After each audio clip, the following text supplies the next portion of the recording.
बनाऊँ देसी चिकेन बहुत कम मसला और कम तेल रे।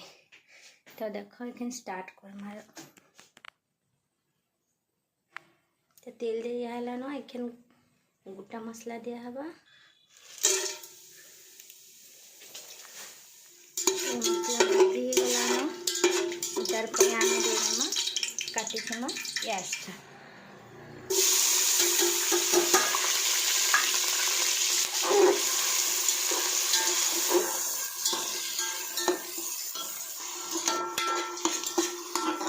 तो देखमा ये प्याज भाजी हैला परे तापर मसला इने बाटी छे अदा लहसुन पेस्ट ठेसी से ताके देमा तापर मसला पके करी मसला भाजी हैला परे चिकेन दे देमा।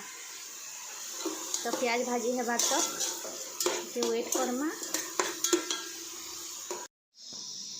और मसला कषी हो देख मसला पानी छाड़ला तेल छाड़ला न पकाली न देख एला दिसी चिकेनटा चिकेन टी मसला टी कषी हो तापर पानी देमा मो देसी चिकेन रेडी।